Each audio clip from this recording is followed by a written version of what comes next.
Hello, so my name is Ryan Tepedino. I am in English 111 at GTCC, and this is going to be a review of Blade Runner 2049. It was kind of difficult deciding which movie or anything for that matter to review,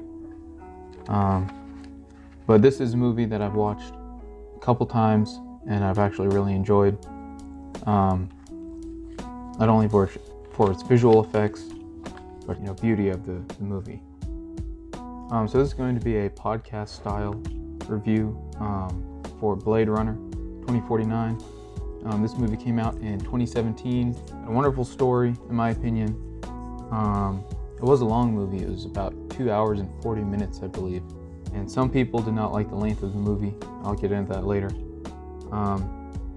Had a great story, like I said. Had a connection to the previous movie because this is a sequel.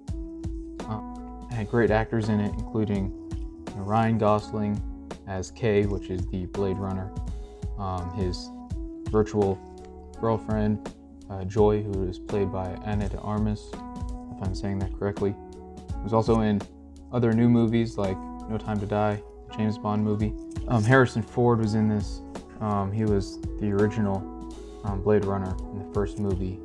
He's Rick Deckard. Love, played by Sylvia Oakes. I'm reading the names here.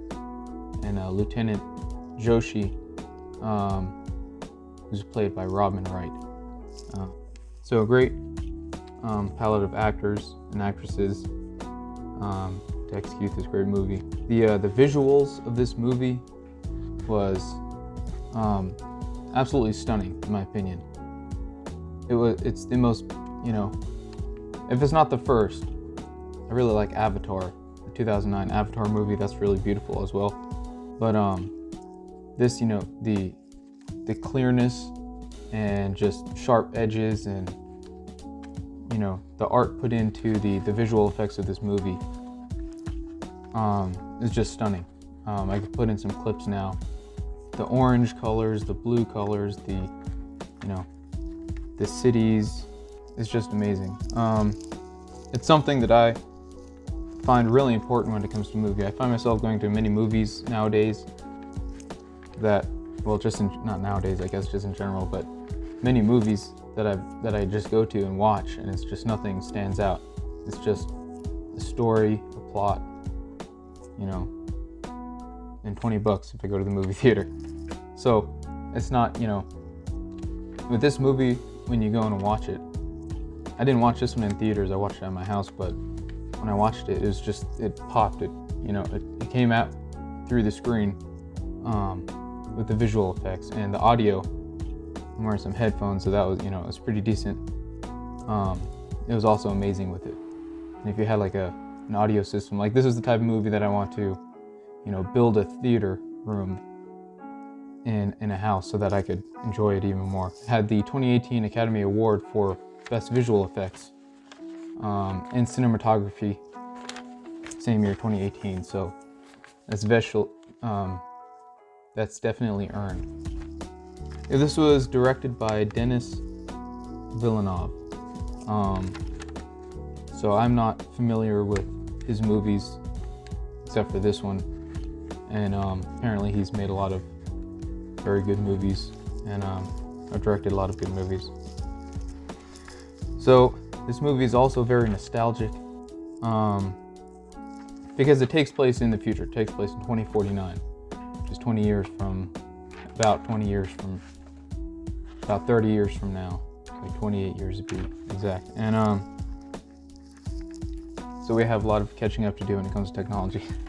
But it's very nostalgic feeling. Like there's views from the city where they're showing like Atari, which is an old gaming platform or gaming console, and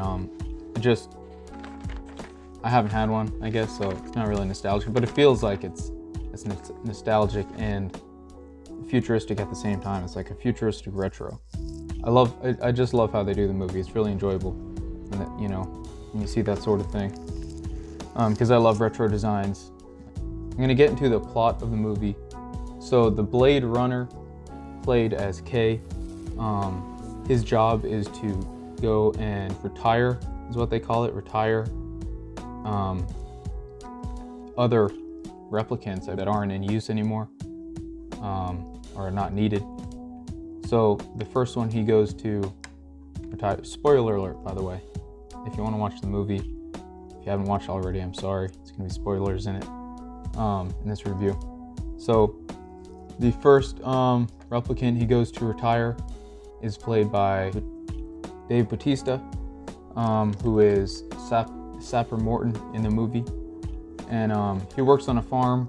The Blade Runner, K, goes to investigate, played by Ryan Gosling, goes to investigate the farm, see what he's doing there. I prefer to keep it empty. He sees him there, and they get into a fight, and there's an argument over the differences between them, that the new replicant and the old replicant. The old replicant says that he's seen the miracle of life with his own eyes, and he said that's the difference between you and I. How does it feel killing your own kind? I don't retire my own kind because we don't run. Only older models do. And you new models are happy scraping the shit.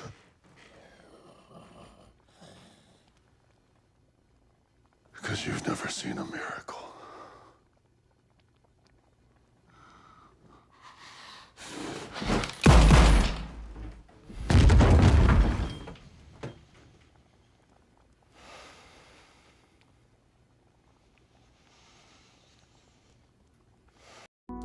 So he continues throughout the movie with that in the back of his mind. So before Kay leaves Sapper Morton's farm, he does further investigation. He scans the whole property, and he does find a box under one of the trees, which has bones in it. So he takes those back to the lab to get samples, and he finds out that it is actually it's a replicant. Let's see, it was a replicant that was made, that wasn't made by the replicant company. It was reproduced by replicants, which is unheard of. So to hide the information that replicants can reproduce on their own, the company goes after Kay, and in doing so ends up having to kill Lieutenant Joshi. I'm skipping over a lot because the movie's 2 hours and 40 minutes. This review is not going to be 2 hours, so I'm skipping over a lot of information to go over the important parts. Kay doesn't really know how to process some of this information that he's receiving, that replicants can reproduce, and if they have a soul, can he, as Sapper Morton said, you haven't seen a miracle with your own eyes. So all of this information is being processed, and he ends up having a lot of questions. So he does investigation by himself, without the permission of Lieutenant Joshi, just before she passes on, and he finds Rick Deckard, which is Harrison, played by Harrison Ford, and he asks him a lot of questions. Harrison Ford, plays a great role, as he is, the original Blade Runner, and he shows a lot of traumatization about what has happened in the past, and trying to hide that, reproduction of the replicant, which happens to be his daughter. So Kay, Blade Runner, thought it was actually him that was the reproduced replicant, because when he went back to look at the files, which was hard to find because there's so many, as you could see in this clip, you know, it says it's a male. And he's got very similar memories as to what, you know, this, you know, reproduced replicant could have had. So he goes to the place where they actually make memories for the replicants. And he asks if it's a real memory or if it's a made memory, and it is actually real. So right at that moment, he's like, I am the reproduced replicant. So he goes to look for more evidence. That's when he finds Harrison Ford, Rick Deckard, and asks him lots of questions. And one of the main things is that he was trying, that Rick Deckard is trying to say is that, you know, this needs to be hidden. This is the reason that it needs to be hidden, you know, to keep them safe. So the replicant company actually comes in and you know, starts a shootout with Rick Deckard and Kay, and they take Rick Deckard into custody. They bring him in to talk, and later in the movie, he finds out that all the information was actually scrambled, and Kay is not actually the reproduced replicant. So he brings Harrison Ford to the place where they make the memories. I forgot the name of it exactly, but Harrison Ford goes in, and the actual reproduced replicant is the person that makes the memories. When Kay asked if these memories are real memories or if they're made memories for a replicant, she said it was a real memory, and it was actually her memory. So they did use that memory for some replicants, and it was hers. So Harrison Ford's, or Rick Deckard's daughter, her name is Dr. Anna Stelline. I should have mentioned that before. She is played by Carla Jury.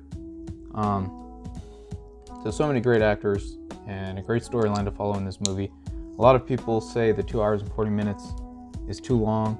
The audio and the visuals makes it justified, because you can just sit there and enjoy the visuals that they show, even when it's kind of going slow.